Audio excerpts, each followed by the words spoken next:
할렐루야. 다시 한번 옆에 사람들에게 주의 사랑으로 사랑합니다. 또 앞뒤에도 한번 다시 앞뒤로도 주의 사랑으로 사랑합니다.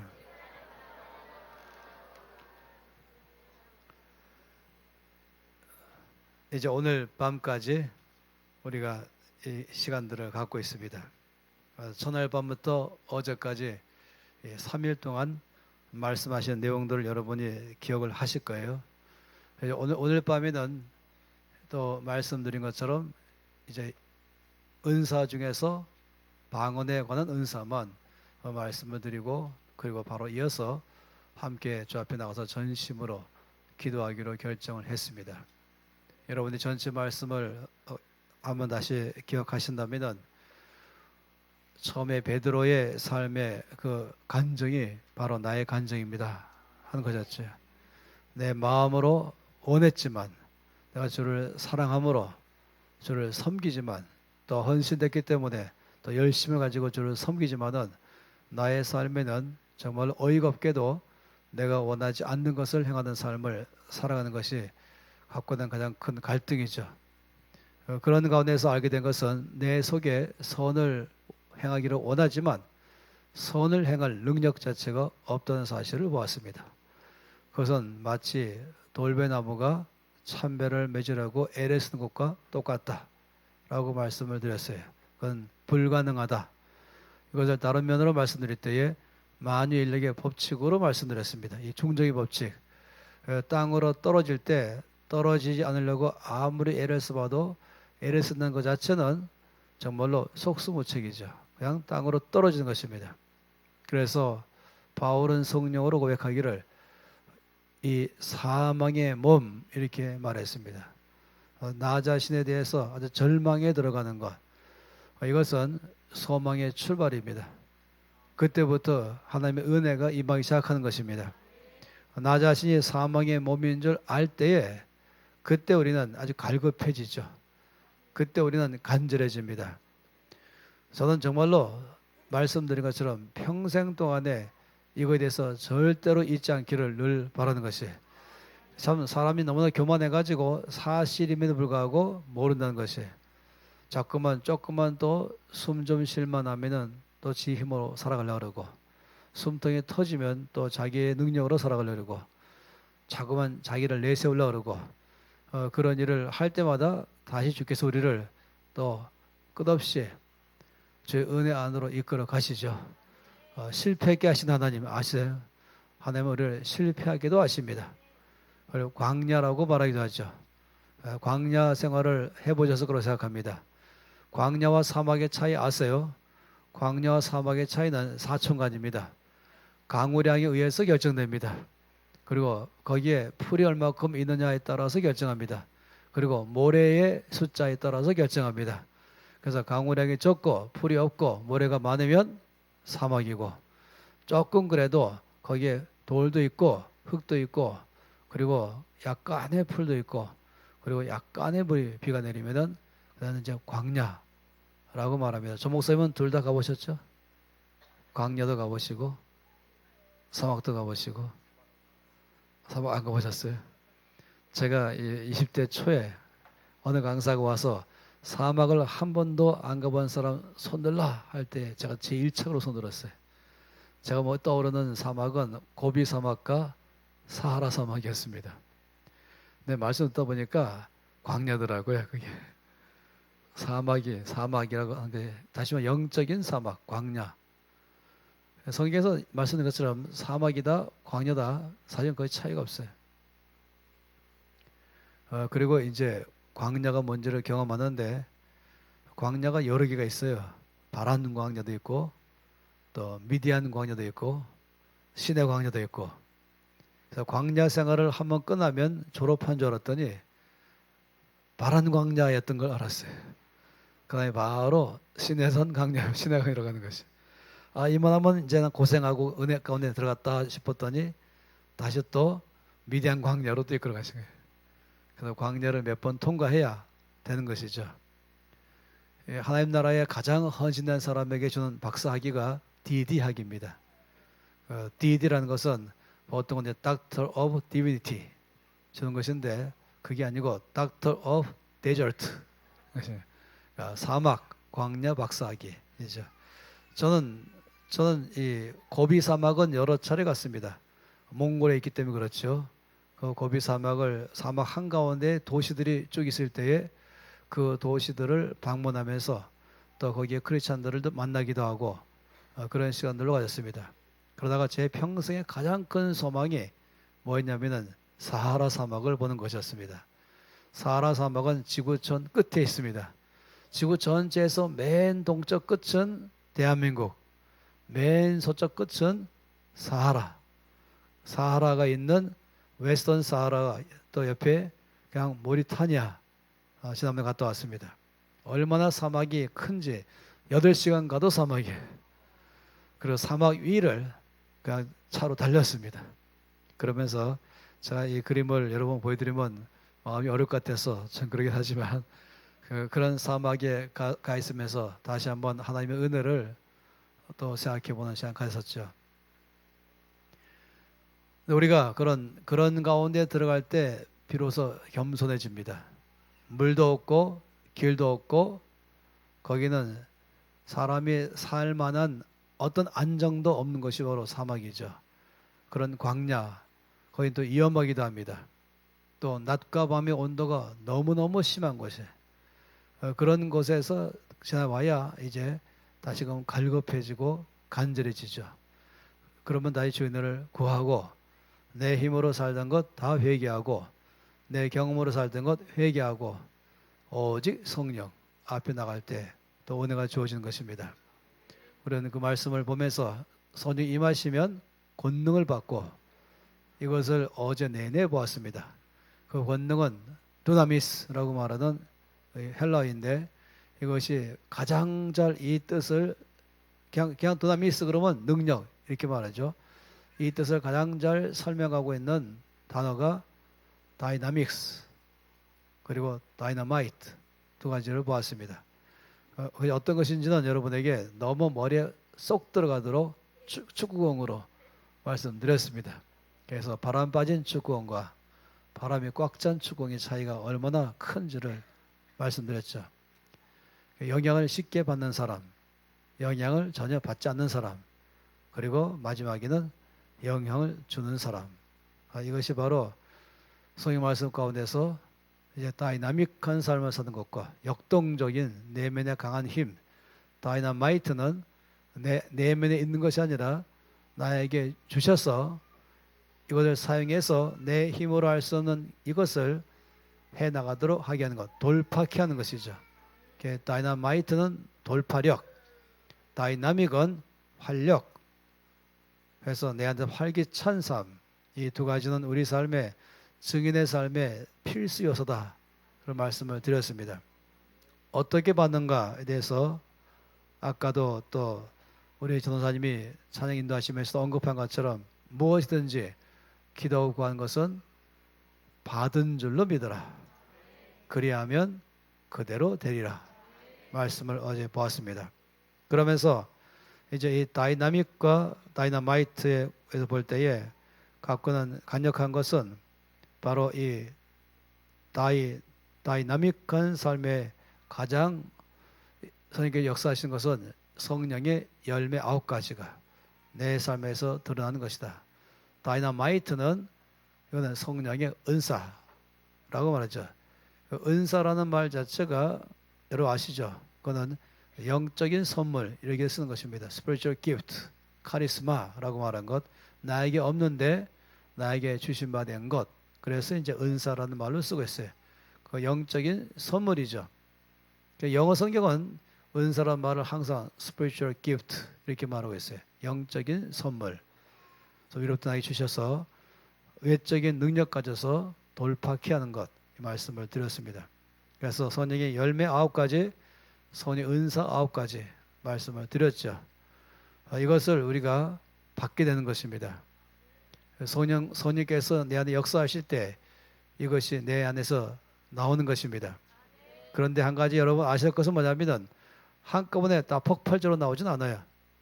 열매라는 것은 아신 것처럼 열매는 시간이 걸립니다. 그래 작게 처음에 조그마한 몽우리가 되기 시작하고 꽃이 떨어지면서 이제 드디어 열매가 거기에 맺히고 시간이 가면서 점점점 더 커져서 나중에는 이제 익어서 먹을 때가 되는 것이죠. 그래서 열매 그러면은 열매는 한마디로 말하면은 그 뜻은 자라난다. 내 안에서 성의 열매는 자라난다 하는 것입니다. 내 성의 은사는 드러난다 하는 것입니다. 마치 이렇게 말하면 좋겠습니다. 어떤 사람이 컴퓨터에 대해서 아예 빵점인 사람이 있어요. 컴퓨터에 대해서 전혀 모르는 사람. 이제 그 사람에게 최고 성능이 좋은 노트북 컴퓨터를 이제 선물 받았어요. 그러면 이 사람은 제일 처음에는 컴퓨터를 뚜껑 여는 것부터 배우겠죠. 그리고 키는 것부터, 전원을 키는 것부터 배우고, 그리고 그 안에서 이제 어떤 내용들이 있는 걸 보면서 하나씩 익혀갈 것입니다. 한 주간 후에 와봤더니 일주일 전에 처음 받을 때 컴명이 아닌 것이에요. 벌써 그만큼 이 사람이 컴퓨터를 다루는 내용이 달라졌어요. 한 달 후에 와봤더니 그 사이에 또다시 또 달라졌어요. 1년 후에 와봤더니 굉장히 이 컴퓨터의 내용을 잘 다룰 줄 아는 사람이 되었습니다. 그러면은 질문이 이것입니다. 컴퓨터가 바뀌었습니까? 컴퓨터를 다루는 사람이 익숙해지는 것입니까? 답변을 요구하는 건 아니에요. 다시 말하면 컴퓨터가 바뀌는 건 아니죠. 컴퓨터는 원래부터 그 내용입니다. 원래부터 그 성능이 있었지만은 이거를 다루는 사람이 점점 성능이 다루는 게 익숙해지니까 그 컴퓨터의 기능을 활용하기 시작하는 것입니다. 은사도 마찬가지입니다. 선의 은사가 내 안에 주어졌지만 내가 선생님께 순종할수록 선생님의 뜻에 순복하여 살아가면 살아갈수록 내 안에 은사가 갈수록 더 뭐라고요? 드러난다. 그러니까 은사는 자라나는 것이 아닙니다. 은사는 이미 완성된 것이지만은 그 사람의 영적인 순종도에 따라서 선생님께 얼마큼 민감하게 순복하고 응답하냐에 따라서 이제 그 안에는 은사가 갈수록 뭐라고요? 드러난다 하는 것이에요. 따라서 이것도 엄밀하게 말하면 시간이 걸리는 것입니다.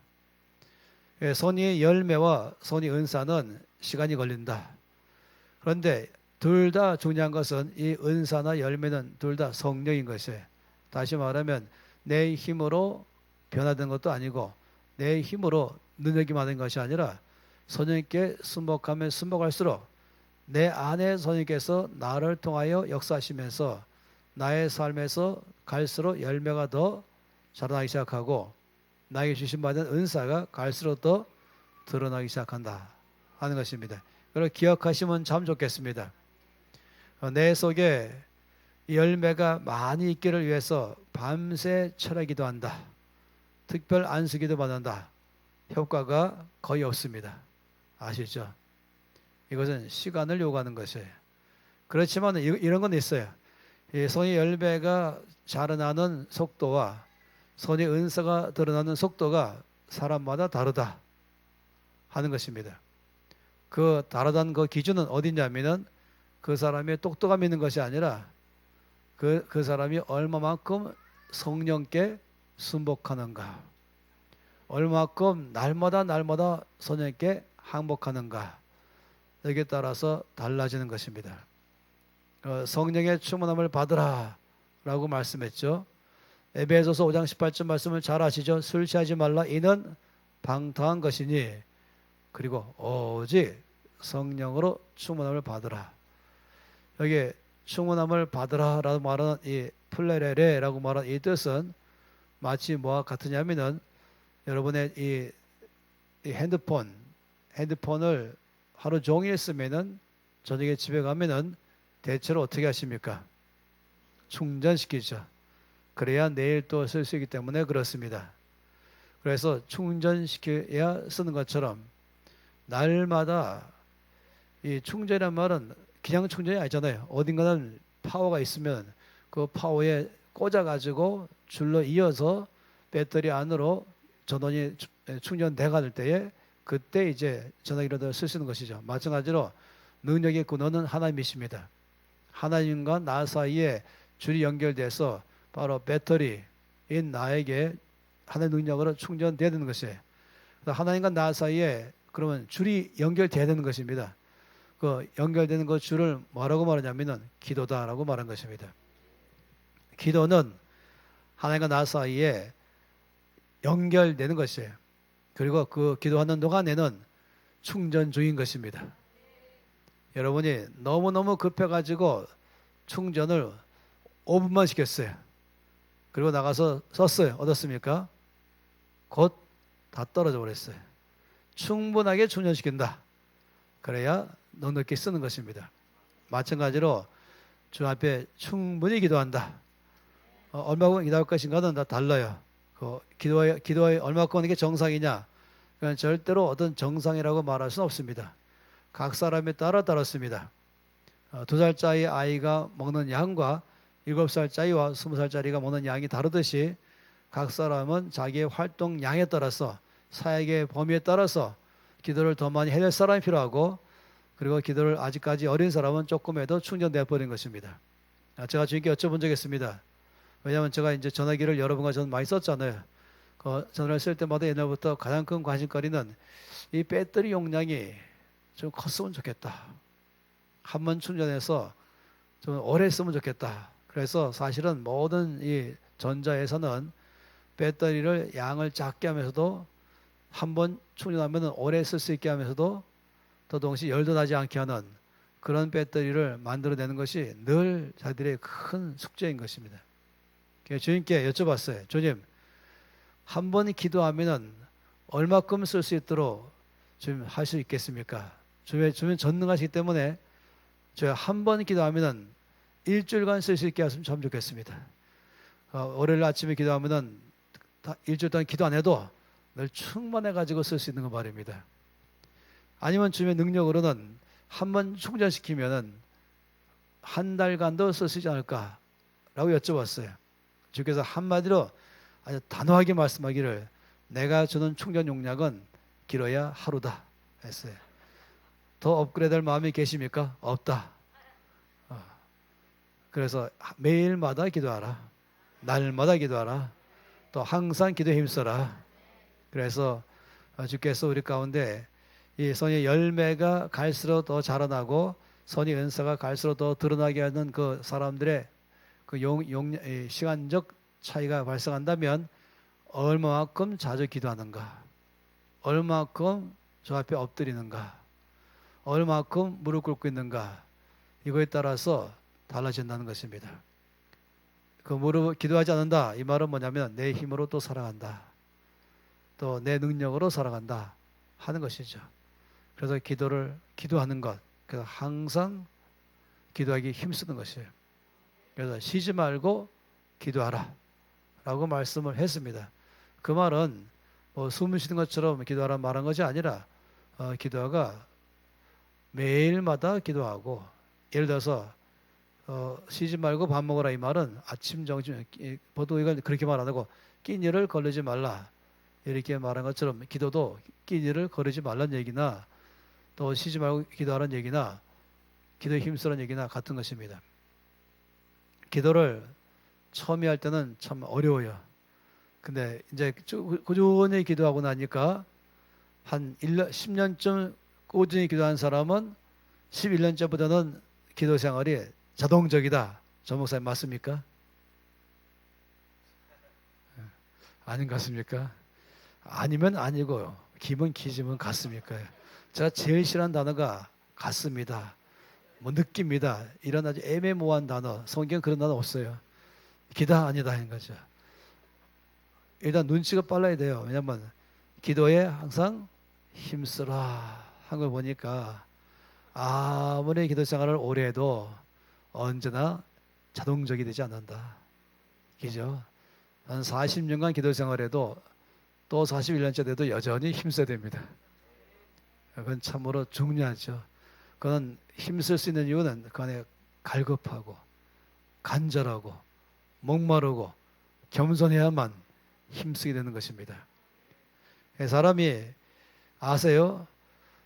교만해지고 갈급함이 사라지면 이제 점점 손이 능력으로 살다가 서서히 자기 힘으로 서서히 살기 시작하고 나중엔 자기 힘으로 살아버려요. 그쯤 됐다 그러면은 이제 영적인 영역으로 말하면 말랐다, 메마르다, 그리고 딱딱하다, 냉랭하다, 힘이 하나도 없다. 자주 화가 나고 자주 피곤하고 그리고 자주 그 사람 안에서 이 시험도 잘 들고 그런 일이 발생하죠. 그런데 그래도 불구하고 여전히 언젠가 기도해야 되겠다. 언젠가 한번 몰아서 기도원에 가서 기도해야 되겠다. 지금은 바쁘니까 이런 마음들을 갖는 분들이 이 중에는 한두 번 계실 거라고 생각해요. 근데 언젠가 아세요? 을지로 1가 다음에는 2가고 그다음에 6가를 지나면은 동대문 이제 운동장 나오는 것처럼 언젠가를 쫓아가면은 맨 마지막 도착은 네버타운 도착합니다. 절대로 그런 일은 일어나지 않습니다. 그래서 언젠가 하지 말고 오늘, now, today, 날마다 저 앞에 나가는 것입니다. 이것이 열매가 자라나고 은사가 드러나는 속도의 차이입니다. 그리고 또 충만함을 받아라 말씀의 이 플레레레란 두 번의 뜻은 뭐냐면은 나무가 뿌리를 깊이 땅속으로 뻗어가라. 땅속으로 뿌리가 깊이 뻗어가면은 땅속에서 어떻게 합니까? 수액을 받아들이다. 수액을 빨아들이다. 좋은 땅에서 영양소를 뿌리가 받아들이는 것이죠. 뿌리가 중요한 것이 뿌리가 없으면 큰일 나죠. 또 뿌리가 있는 것도 좋지만 또 중요한 것은 그 다음에는 흙이 좋아야 됩니다. 토양이 좋아야 좋은 토양에서 뿌리가 내리면은 그런 나무는 자연적으로 튼튼한 것입니다. 그래서 두 번째 충만함을 받아라 하는 말씀은 좋은 흙에다가 뿌리를 깊이 내리라 라고 말씀한 뜻과 똑같은 것이에요. 그러면은 저와 여러분의 삶에 가장 좋은 흙은 어디 있을까? 최고의 영양가가 있는 흙은 어디 있을까? 여기입니다. 여기다 뿌리 내리세요. 이거 외에 딴 데 없어요. 여기에 뿌리 내리지 않고 딴 데 시간 가지면은 아시죠? 그런 사람은 점점 뿌리가 말라버리는 것이에요. 양분을 받지 못하니까 양분을 받지 못하는 나무의 첫 번째는 잎이 색깔이 바뀐다. 잎이 이미 떨어진다. 그리고 여전히 좀 푸른 나무가 있지만 서서히 말라간다. 그래서 여러분 두 번째 충만을 받으라는 뜻은 말씀의 뿌리를 깊이 내려서 이 땅에서 아무리 좋고 좋다는 영양분, 영양소도 하나님의 말씀만큼은 없습니다. 종합 비타민 다 있고요. 미네랄이 있고 여기 안에는 여러분 하는 것 전부 있습니다. 그래서 참 사람들은 어떤 일이 발생하냐면은 공짜로 주면은 아무리 귀한 것도 무시해 버려요. 비싸게 줄수록 귀한 줄 알고 잘 써요. 그런데 이 말씀은 공짜로 다 주니까 귀한 줄도 몰라요. 지금도 이 말씀이 없어서 절절매는 그런 나라들이 있잖아요. 성인책 한 권 보기에 힘든 나라. 그런 나라는 말씀이 얼마나 갈급하겠습니까? 근데 참 우리나라는 복인데 이것이 저주가 될 가능성도 많아요. 말씀을 마음대로 볼 수 있는 이런 나라에 산다는 것이 엄청난 축복이지만 반대로 자칫 저주가 될 가능성이 있습니다. 주의 축복으로 누리시면 좋겠습니다. 말씀을 읽는다. 창세기부터 시작해서 출애굽기, 레위기, 민수기, 신명기 시작해서 여호수아, 사사기, 룻기, 사무엘, 상하 쭉 해서 구약의 말라기까지 포함해서 다시 마태, 마가 쭉 해서 맨 마지막에 요한계시록까지 전체를 다 일독했으면은 이제 이건 통독했다라고 말합니다. 그래서 통독 횟수 한 번 읽으면 1독, 당연히 10번 읽으면 10독 이렇게 됩니다. 그러면 성경은 몇 독 읽어야 정사일까? 할 때는 전 목사님 아시죠?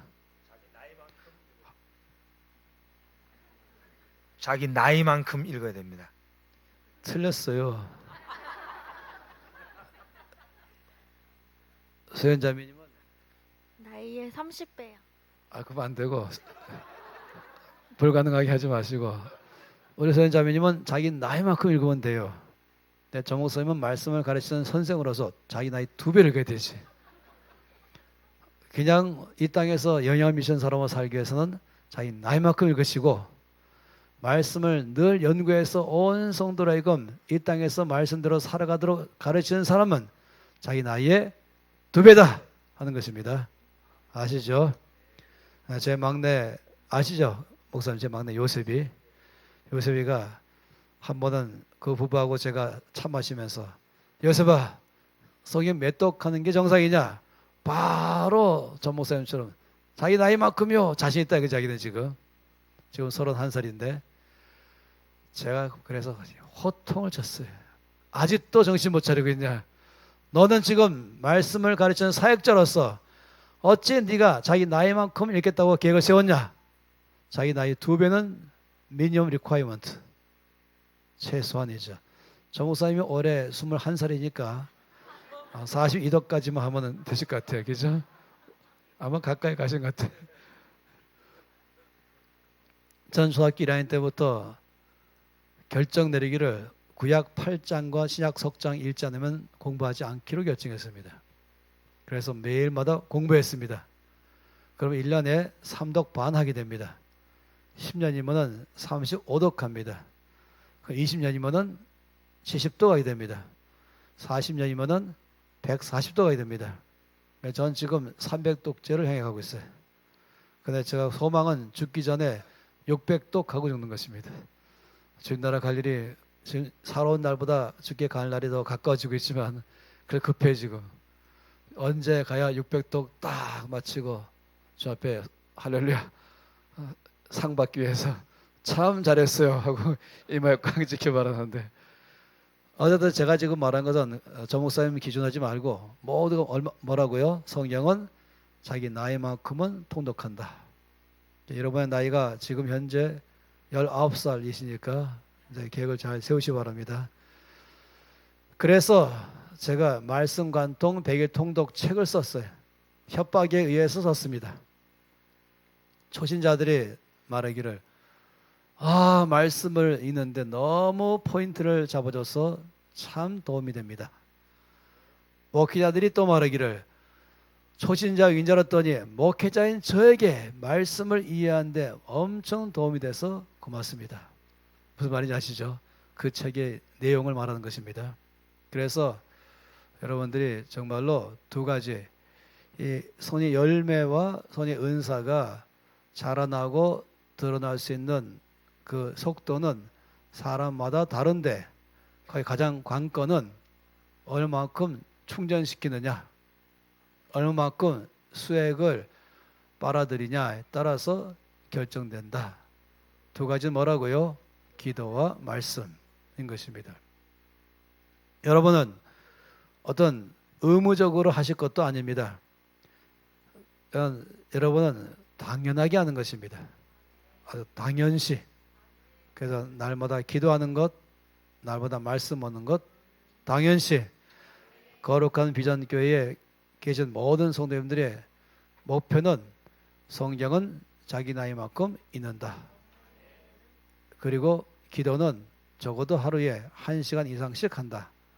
이것을 목표로 삼으시면서 나가시면 분명히 주께서 오늘 여러분에게 새롭게 역사하신 후에도 계속적으로 열매가 더 자라나고 은사가 더 드러날 줄 믿습니다.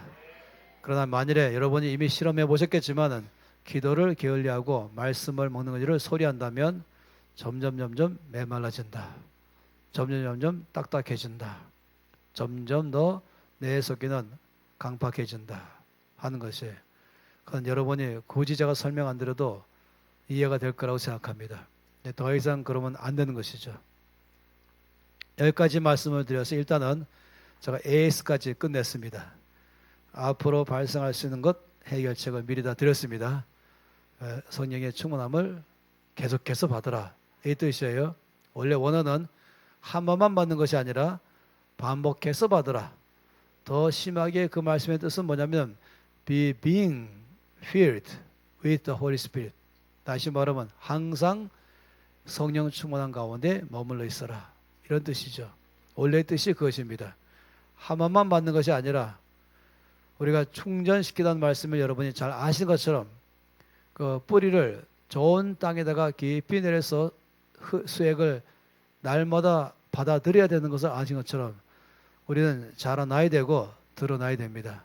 그만큼 더 쓰임받게 될 것이고 그만큼 더 증인의 삶을 살 것이고 그만큼 그런 사람의 삶에는 결과는 뭐라고요?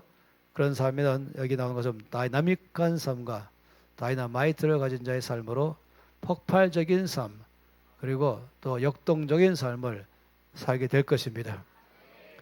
그러면은 이제 은사 가운데 한 가지를 여러분에게 말씀을 드린다 그랬었죠. 그것은 바로 방언에 대한 것이었습니다. 고린도전서 14장 말씀을 펴보겠습니다.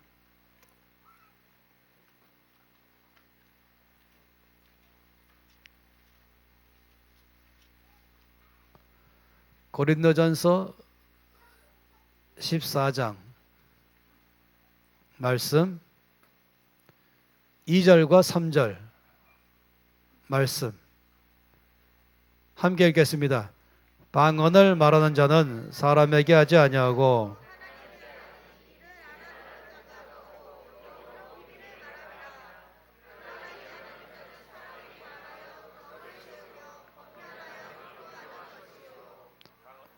예, 앞으로 말씀 읽을 때 우리 권사님 마이크 대고 읽어주세요. 마이크 있죠? 예, 워낙 목소리가 좋으시니까. 자, 이 말씀 보게 되면은 이제 끊임없이 보고자 하는 것은 뭐냐면은 방언과 예언 이 말씀을 보려고 합니다. 이 성경 말씀 가운데서 자 이렇게 한번 설명해 보고 싶어요.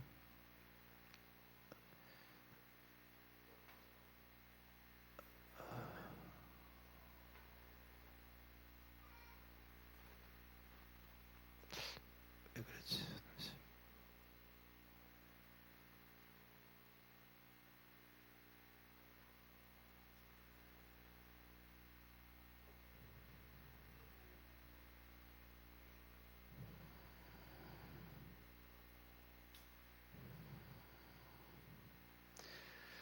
이게 뭔지 아시죠? 뭡니까? 이제 드디어 맞추셨습니다. 햄버거 먹는 방법 세 가지가 있습니다. 1. 양쪽에 빵은 버리고 가운데 고기만 먹는다. 2. 가운데 고기는 버리고 양쪽에 빵만 먹는다. 3. 빵과 고기 빵이 상당히 두텁더라도 두 손으로 잡고 최선을 다해 입을 벌리고 먹을 때 어떻게 먹냐면은 세 번째 먹는 방법은 이런 것이죠. 이렇게 잘라서 먹는다. 1, 2, 3 중에서 어느 방법으로 햄버거를 먹느냐? 답은 이미 다 아실 거예요. 이 말씀은 제가 왜 들었냐면은 고린도전서 말씀 가운데서 보면은 12장이 있고 13장이 있고 14장이 있습니다. 이 좀 약간 치우고 13장을 뭐라고 붙이죠? 제목을? 예, 사랑장 이라고 붙입니다. 다 아신 것처럼 사랑장입니다. 네, 12장은 전체의 제목은 은사장입니다. 은사에 관해서 어제 이미 잠깐 보았던 것처럼 자세하게 보지는 않았어요. 그런데 지금 오늘 이 시간에 보고자 하는 건 14장입니다. 14장은 은사 중에서 특별히 방언과 예언만 집중적으로 말씀했습니다. 그러다 보니까 12장도 은사장이고 14장도 은사장입니다. 따라서 햄버거 먹을 때 어떻게 먹는 게 정상이다 라고 여러분이 아신 것처럼 은사와 사랑과 은사 여기에서 어떻게 신앙생활하는 게 정상인가 라고 말할 때 은사와 사랑, 또 다시 말하면 은사와 열매가 우리 안에서 균형 있게 우리 안에 드러날 때가 정말로 아름다운 신앙의 소유자다 하는 것이에요. 은사만 강조해도 안 되고 사랑만 강조해도 안 됩니다. 여기 사랑이 최고라고 말씀하신 말을 오해를 많이 하신 분들이 있는데, 예를 들어서 방언도 끝이고 예언도 다 끝이고 그리고 능력도 다 끝나지만 사랑은 언제까지나 떨어지지 않냐고 영원하다. 믿음, 소망, 사랑 세 가지가 중요하지만 사랑이 제일이다. 이 말씀을 가지고 크게 오해해가지고 사랑만 있으면 된다. 은사가 중요한 게 아니다. 방언이 중요하지 않다. 이렇게 말한다면 말씀을 몹시 오해한 사람입니다. 정말로 제가 여기 자세하게 말씀 안 드리지만은 결론부터 말하자면 굉장히 말씀을 오해하고 있어요. 그러다 보니까 자칫 잘못하면은 은사만 강조하는 사람이 있고 또 은사는 무시하고 사랑이 최고야 라고 말하는 사람들이 있기 마련입니다. 그런데 아까 미리 제가 여러분에게 햄버거 먹는 법을 말씀드린 것처럼 아름다운 신앙이 있는 사람, 특히 균형이 있는 사람의 삶은 은사와 열매가 삶 속에서 잘 조화 있게 드러나는 사람이다. 어느 것 강조하고 어느 것은 무시하지 말고 모두가 다 중요하다. 이거를 여러분에게 다시 한번 말씀을 드리는 것이에요. 그렇게 이해하시길 바라고, 그런 가운데서 은사에 관해서 전반적으로 쭉 다 말씀하신 다음에 주께서 14장에는 그 은사 가운데서 방언과 예언만 따로 떼가지고 자세하게 말씀하셨다 하는 것입니다. 여러분 오늘 마지막이지만 제 말씀을 잘 귀를 기울여 들으신 줄 압니다. 이렇게 방언과 예언만 따로 떼어내서 자세하게 말씀하신 예가 없습니다. 왜 그랬을까요? 왜 그랬을까요? 그렇죠. 중요하니까. 그렇다고 다른 것이 중요하지 않다는 말은 아닌 것이에요. 또 한 가지는 중요하면서 동시에 오해의 소지가 있으니까. 자칫하면은 이것이 오해해서 목적이 뭐겠어요? 오해하게 되면은 목표가 뭐겠습니까? 방언을 구하지도 않고 방언을 받아서도 사용하지 않고 아니면 방언을 소홀히 여기거나 방언을 무시하거나 방언을 인정은 하더라도 강조하지 않는다. 이런 경향들로 갈 수가 있습니다. 그런 삶으로 간다면 누가 기뻐할까? 원수마귀가 기뻐한다.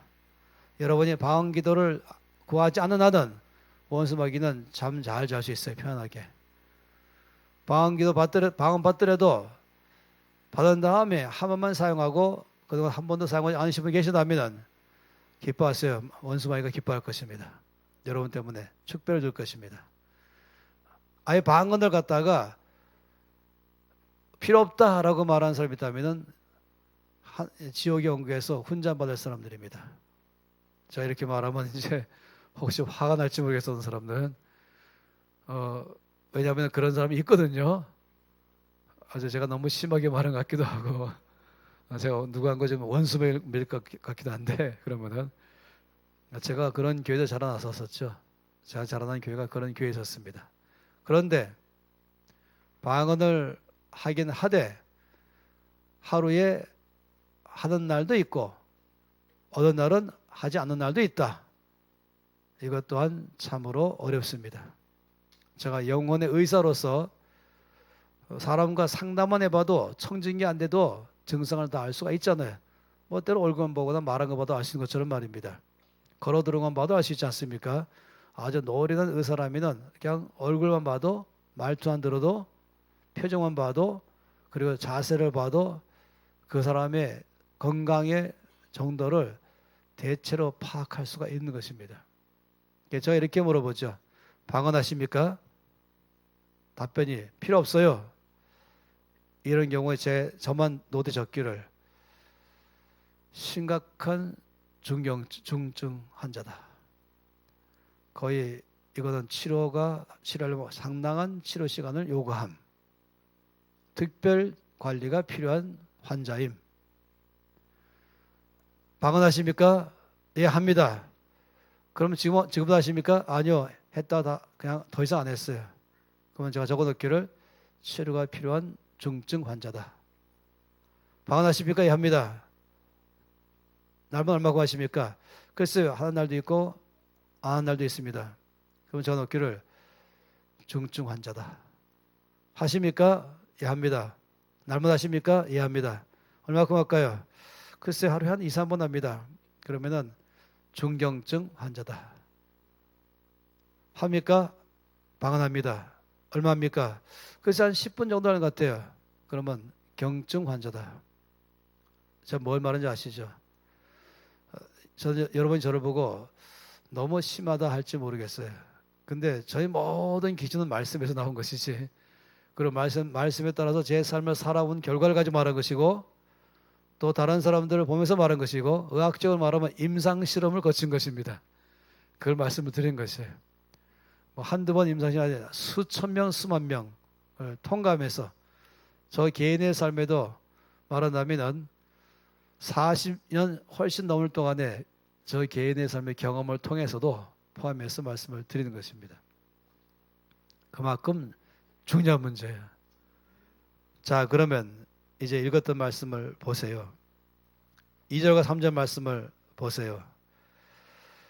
이 말씀 볼 때에 정말로 꼭 기억하실 건 뭐냐면은 제 말씀에서 여러분이 보셔야 됩니다. 자, 여러분에게 설명드렸던 첫 시간에 대한 말씀을 기억할지 모르겠습니다. 자, 첫 시간에 이 말씀 묻어드렸습니다.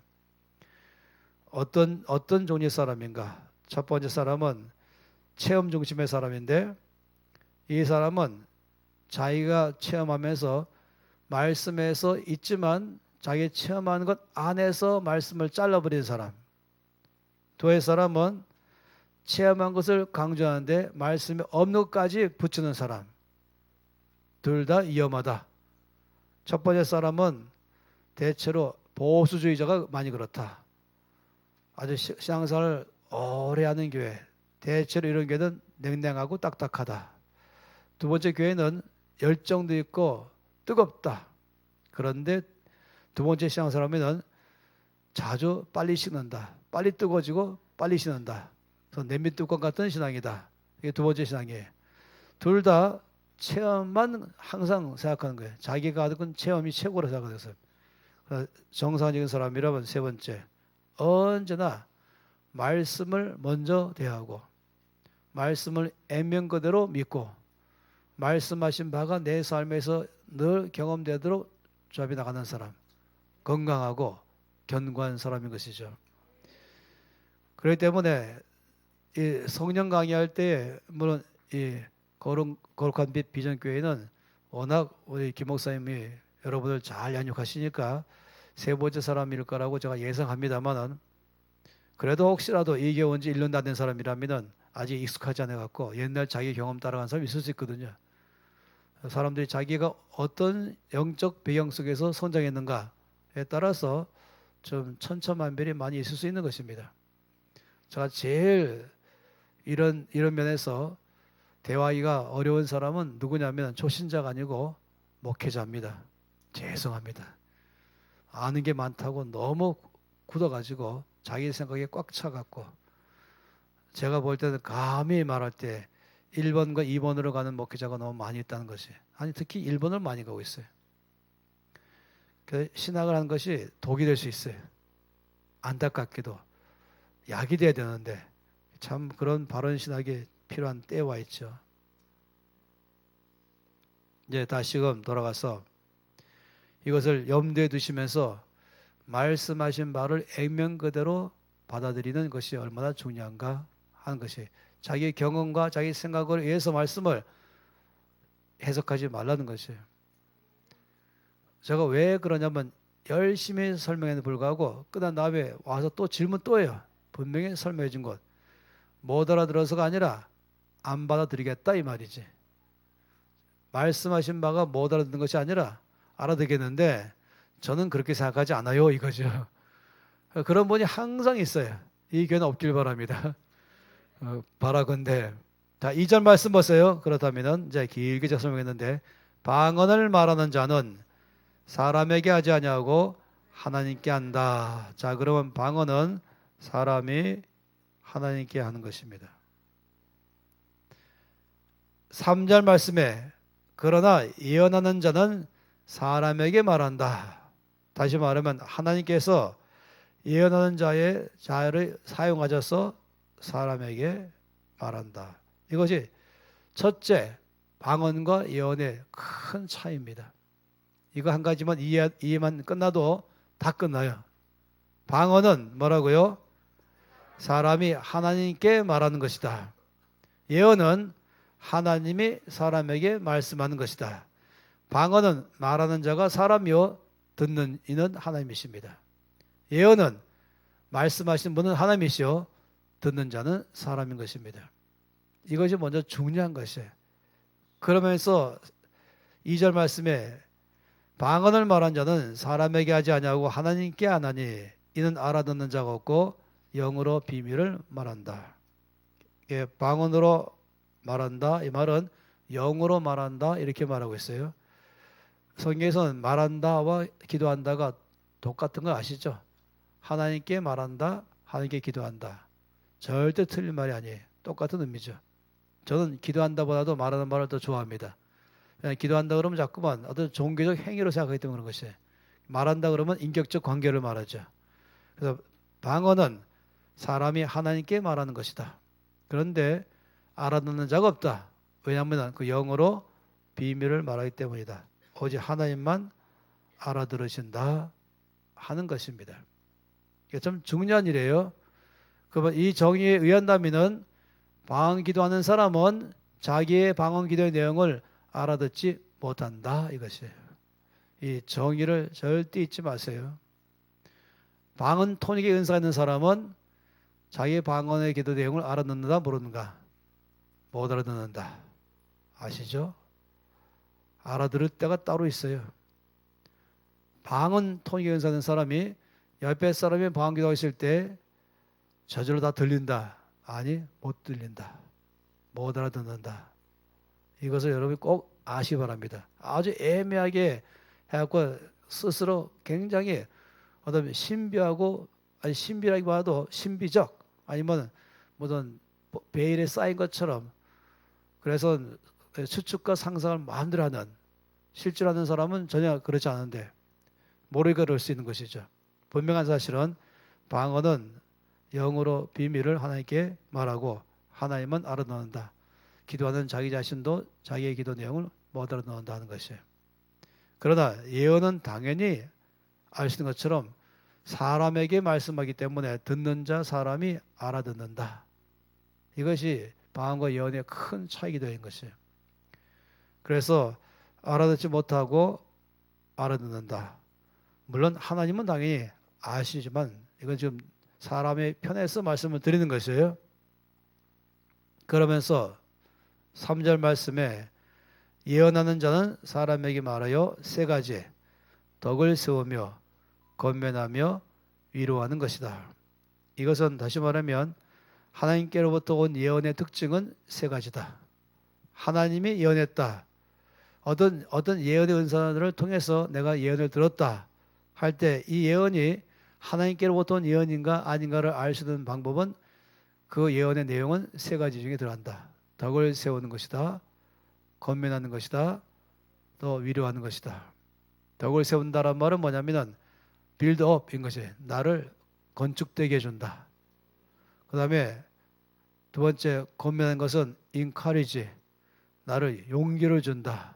나를 격려해 준다. 그 다음에 세 번째는 comfort 나를 위로해서 힘을 얻게 한다 하는 것입니다. 예언을 들었는데 사람이 세워지는 게 아니라 두려워지고 묶여버리고 낙심하고 그렇다면 죽게로운 것이 아닙니다. 왜 제가 이 말씀을 굳이 드리냐면 잘못 듣고 무조건 그게 예언하는 그 사람을 내가 믿을 만하니까 그냥 그 예언도 믿는 것이에요. 아니요. 저는 이 땅에 제가 아무리 존경하는 사람이라 할지라도 어릴 때부터의 습관은 하나님의 말씀을 들으려고 하는 것이지 그 사람을 통해서 그냥 그 사람 말 듣고 싶은 것이 아닌 것입니다. 그래서 예언의 특징은 세 가지다. 이것이 이제 2절, 3절이에요. 그래서 2절 말씀은 한마디로 말하면 2절은 방언을 지금 말하고 있고 3절은 예언을 설명하고 있다. 이것이 지금 첫 번째 여기서 보는 사실입니다. 4절 말씀 읽겠습니다. 방언을 말하는 자는 자기의 덕을 세우고 예언하는 자는 교회의 덕을 세우나니. 예, 참 중요한 말씀을 또 하고 있어요. 이제는 4절 말씀 보니까 4절은 방언도 말하고 있고 예언도 말하고 있어요. 따라서 이 말씀 잘 보세요. 방언을 말한 자는 뭐라고요? 놀랍죠? 방언을 말한 자는 자기의 덕을 세운다. 그러면 예언은 교회의 덕을 세운다. 잘 보세요. 그럼 이 말씀 뭔가 보세요. 방언은 말하는 자를 도와주고 예언은 듣는 자를 도와준다. 이것이에요. 그러면 이제 여기 중요한 단어가 덕을 세우다 라는 말하는 단어를 설명이 좀 필요해. 왜냐하면 이 단어가 쓰이지 않는 단어거든요. 요즘 와서. 이 단어는 호이 코도메오라고 하는 언어인데 이것을 가장 잘 설명한 영어가 뭐라고요? 빌드업 이것입니다. 그래서 유다서 20절 말씀 보면은 거룩한 믿음 위에 자기를 건축하다. 또 사도행전 9장 31절에는 이제 초대교회가 든든히 서가다 라고 말씀하고 있어요. 든든히 서가다. 이 단어가 전부 다 뜻이 원어가 같은 원어예요. 다 호이 코드메오입니다. 따라서 덕을 세우다 이것은 다르게 말하면 뭐겠습니까? 건축한다, 든든히 서간다. 자, 이걸 여러분이 기억하신다면 다시 도표로 가서 본다면 따라서 그럼 뭐가 되겠습니까? 방언으로 기도하면 기도할수록 결과 뭐가 되겠습니까? 방언으로 기도하는 사람이 든든히 서가는 것입니다. 건축돼 가는 것입니다. 예언이 많을수록 어떻게 말씀합니까? 교회가 든든히 서간다. 따라서 뭐가 중요합니까? 둘 다 중요합니다. 방언도 많이 있어야 되겠고 예언도 많이 있어야 됩니다. 방언으로 기도하면 할수록 내가 무슨 말하는지를 모르다 보니까 사람들이 기도를 안 하려고 그래요. 나중에 그 설명 더 드릴 거예요. 그런데 이제 결론부터 말씀드린 거예요. 말씀에 한 결론 본다면은 왜 방언이 중요한가 하는 것은 방언으로 기도하면 기도할수록 그 사람이 견고해져 간다는 것입니다. 그래서 저는 이렇게 약간 우스갯소리를 말하는데 방언은 최저 임금 보장이다. 적어도 다이나믹한 삶과 다이너마이트의 삶을 살 수 있는 기본 체력을 갖추게 해주는 것이다. 그래서 영적 기초 체력 이것은 방언으로 이루어진다는 것입니다. 방언 기도를 하게 되면 이 사람은 다이나믹하게 살 수 있는 기본이 형성되는 것, 갖춰지는 것이에요. 방언 기도 하면은 다이너마이트의 삶을 살 수 있는 기초가 가져지는 것입니다. 그러니까 방언 기도 하면 할수록 이 사람은 그 사람이 삶의 역동적인 삶을 살게 된다.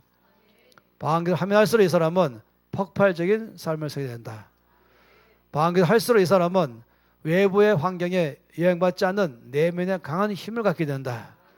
방언 기도 하면 할수록 이 사람은 다이너마이트를 가진 사람처럼 가는 곳마다 영향을 주면서 변화를 일으킨다. 그러니 여러분 벌써 이 말씀에 있는 그대로잖아요. 이러다 보니까 여러분 아까 제가 말씀드렸죠. 원수 마귀는 어떻게든지 제1차적으로 목표는 방언 기도를 하지 못하게 막아야 되는 것입니다.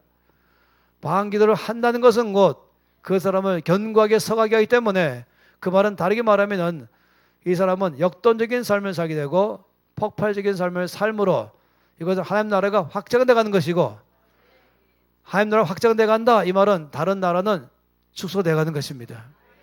그러니까 원수 마귀는 축소돼 가는 것이죠. 근데 자기 왕국이 좀 그대로 있길 바라는 거예요. 근데 자기 왕국이 무너지는 것이에요. 따라서 그 일은 막아야 되는 거죠. 최소한 원수 마귀는, 여러분 아세요? 제가 영적 전쟁 강의를 참 좋아하는데 이 원수 마귀의 왕국은 확장하지 못합니다. 원수의 마귀 왕국은 갈수록 축소돼 가고 있습니다. 하나님 나라는 갈수록 확장돼 가고 있습니다. 이렇기 때문에 원수 마귀는 자기 왕국이 축소되지 않도록 수비책으로 수비 강화 방식이 뭔지 아십니까? 방언 기도를 못하게 한다. 그래서 어떻게 하는지 아세요? 자기의 사람들을 신학계에 심어가지고 방언 기도는 더 이상 필요 없다라고 가르치게 만들고, 방언 기도는 할 아무 이유 없다. 뭐 별의별 말을 다 써가면서 목표는 하나밖에 없어요. 방언 기도 하지 말라 이거죠. 뭐 어떤 말을 쓰든지 이 목표는 하나예요. 방언 기도 하지 말라. 이걸로 가려고 애를 쓰는 것입니다. 똑같은 입장이 하나 더 있는데 어떻게 하든지 11조 하지 못하게 하기 위해서 별별 다 쓰고 있는 일이 또 있다는 것이에요. 제가 아주 참 어렵게 말하지만은 아주 유명하다는 신학자들 중에서 방언에 대해서와 11조에 대해서 굉장히 공격하는 사람도 있다는 것입니다. 저는 아주 화가 나고, 마치 제가 볼 때는 전면전 펼치는 원수 마귀 같은 것이에요. 본인들은 몰라요. 본인들은 그게 잘하는 줄 알고 있어요. 목표는 하나예요. 뭐 11조 없다, 율법이다 이렇게 말하면 그러면은 은혜다 그러니까 그러면 10분의 9 하겠다 이 말이 아닌 것이다. 가만히 들어보면은 하지 말란 얘기지. 아주 깊이 보세요. 보면은 더 헌금 많이 하라 이 얘기가 아니라 헌금하지 말란 얘기에 가만히 보고 있으면 그건 누가 좋아하겠어요? 원수 마귀 좋아하는 거죠. 방언과 11조, 재정과 은사에서 말한 것입니다. 왜냐하면 지금 봤지 않습니까? 방언 기도가 왜 중요한가? 자기를 견고하기 위해서 이 땅에서 힘 있는 삶을 살 수 있는 기초를 주기 때문에 그런 것입니다. 그리고 예언이 있게 되면은 교회가 동일하게 힘을 얻게 되는 것입니다. 그래서 개인적으로 방언 기도를 많이 하고 모일 때는 예언이 있기를 바라는 것입니다. 이것이 지금 14장 말씀의 결론이에요. 맨 끝에 보면 결론 나와 있어요. 방언 말하기를 금하지 말라, 예언하기를 사모하라 라고 말씀이 그래서 나오는 것입니다. 이런데 이제 이런 말씀 가운데서 5절 말씀이 아주 잘못 해석할 수 있는 가능성이 여기서 나오는 것이에요. 5절 읽겠습니다. 나는 너희가 다 방언 말하기를 원하나 특별히 예언하기를 원하노라. 만일 방언을 말하는 자가 통역하여 교회의 덕을 세우지 아니하면 예언하는 자만 못하니라. 자, 이 말씀을 아주 오해를 많이 할 때가 있어요.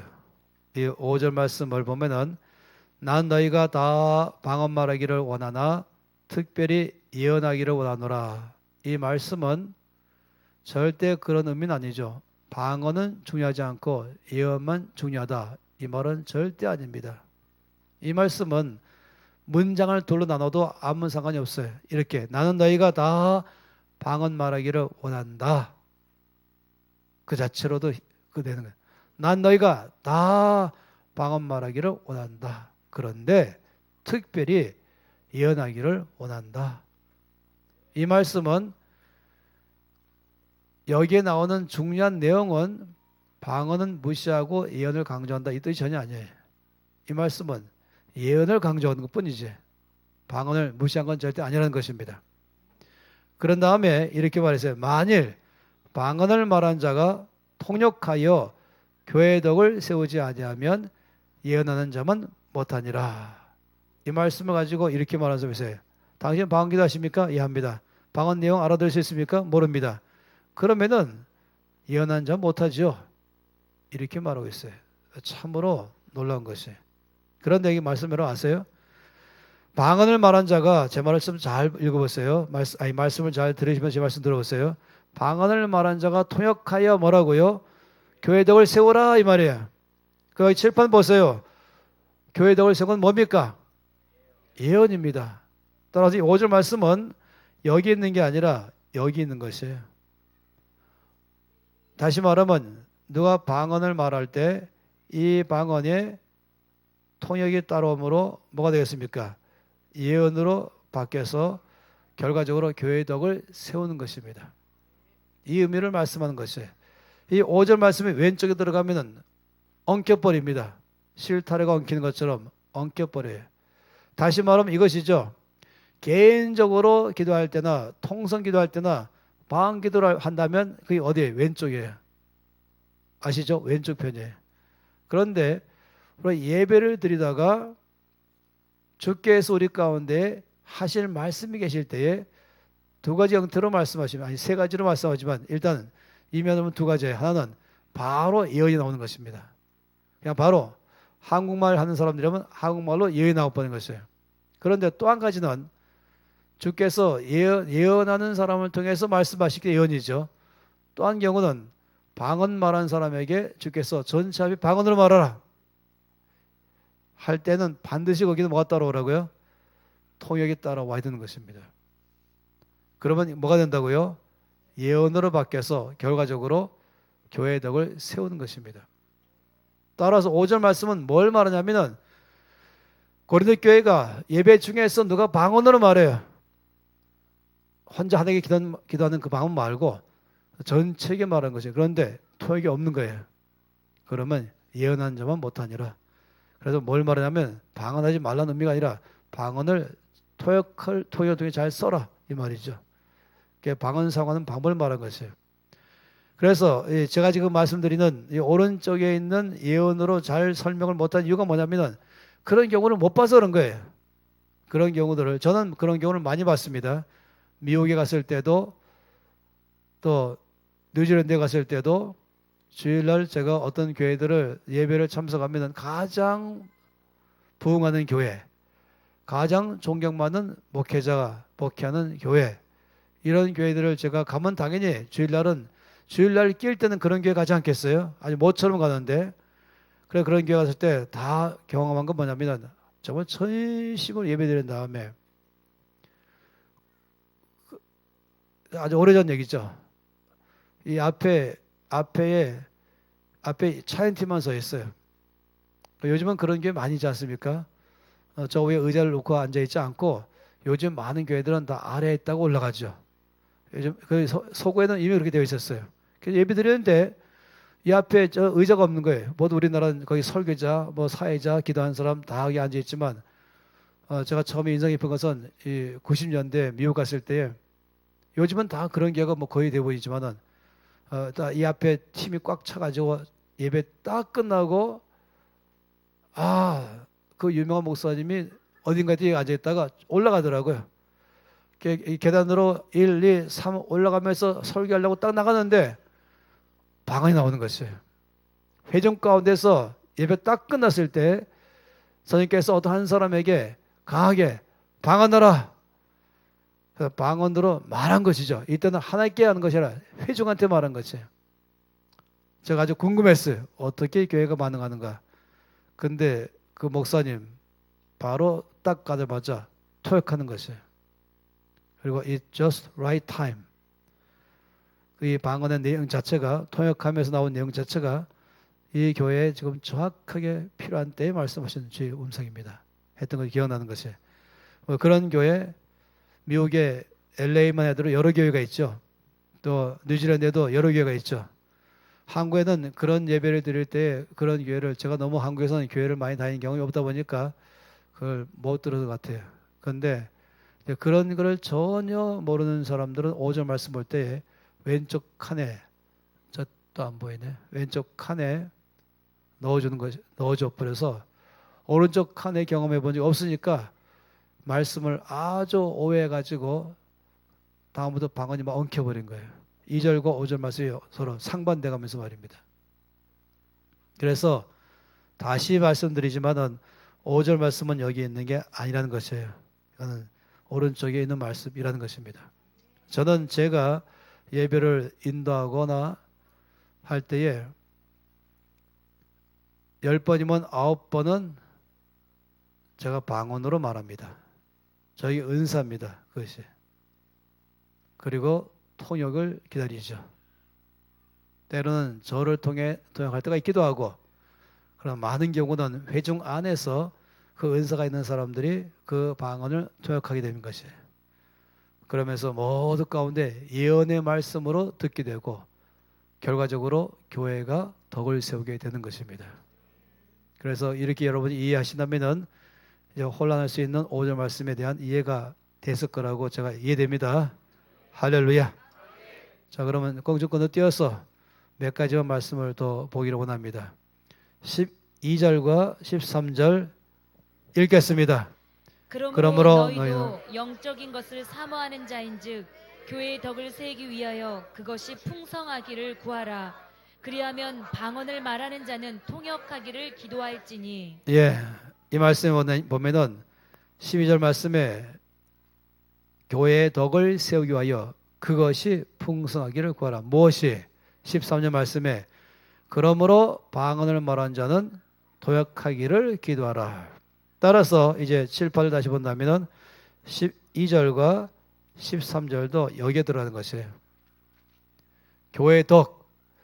그러니까 여러분이 이제 말씀 앞에 여러 말씀을 잘 보다 보시면은 예배는 어떻게 드리는 것이다 하는 게 보일 거예요. 너무 오랜 세월 동안에 내가 익숙하게 드려왔던 예배가 전부인 줄 알고 하다가 전 지금도 말씀 볼 때마다 깜짝 놀랄 때 있어요. 내가 아직도 모르는 예배가 또 있었구나. 하도 오랜 세월 지나가면서 잊어버린 것이. 그래서 여러분 이게 보다 보면은 예배를 드릴 때 어떤 일이 있는 줄을 알 것입니다. 제가 아주 우스갯소리 이렇게 말해요. 이제 사회자가 목사님이 예배 순서를 다 짜고 주보를 만들어서 다 돌려줬잖아요. 그리고 주보 순서에서 쫙쫙쫙 진행되는 것이죠. 근데 중간쯤 가서 순서가 바뀔 때 성령 하나님이 사회자에게 잠깐 내가 한마디 해도 괜찮겠냐? 이래서 사회자가 성령님 순서에 없어요. 미리 말씀하셔 제가 주보에 넣어놓죠. 다음에 부탁하세요. 참 이런 기가 막힌 예배가 가능한가? 제가 보기엔 그런 기분이에요. 선생님께서 잠깐만 나 할 말이 있는데 근데 아예 들을 마음도 없고 그리고 제 기분은 순서 좀 다음에 미리 하셔야 돼. 넣어놓죠. 순서에 좀 없어요. 성령님 오늘은 안 됩니다. 성령을 제한하는 예배, 성령을 제한하는 교회는 부흥 못합니다. 부흥하는 교회는 항상 성령에 이끌림받는 교회인 것입니다. 그게 사실 쉽지가 않죠. 저는 새로운 개척교회에 지금 2년간 거기서 함께 동역하고 있는데 사람들이 오면은 먼 교회가 순서지도 없어요. 예배 순서지도. 예배 순서지를 만들 필요가 없죠. 또 예배 순서 필요 없다는 얘기는 아니지만 꼭 만들으라는 법은 없는 것이죠. 사실 어려워요. 그런 예배를 인도하기가 참 쉽지 않죠. 왜냐하면 성령의 인도하심을 철저히 받아야 하기 때문에 그렇습니다. 저는 간사로서 23살에 전임 간사로 사역하면서 저는 25살부터 10년간을 예배를 인도한 자의 삶으로 살았습니다. 순서 없는 예배 이끄는 것, 수천 명의 예배를 드리는 가운데 오직 성령에 의해서 드리는 예배. 하나님의 영이신 예배한 자가 뭐라고요? 신령과 진정으로. 요즘은 좀 바뀌었죠. 성령과 영과 진리로. 제가 여러 차례 이게 신령과 진정이란 말은 뭡니까? 그러면 정성스럽게 아니요. 성령으로 그리고 말씀에 의해서 드리라 이것입니다. 그래서 성령의 인도함 받는 예배, 말씀에 기준된 예배를 드리라 이 말씀을 하는 것이죠. 그래서 12절, 13절도 동일하게 지금 교회 가운데서 방언이 예언을 통역함으로 예언에서 교회의 덕을 세우기 때문에 그러므로 교회 안에 이 은사가 풍성하기를 구하라 이것입니다. 이제 14절과 15절 읽겠습니다. 내가 만일 방언으로 기도하면 나의 영으로 나의 마음은 열매를 맺지 못하리라. 그러면 어떻게 할까? 내가 영으로 기도하고 또 마음으로 기도하며 내가 영으로 찬송하고 또 마음으로 찬송하리라. 예, 이 말씀 보세요.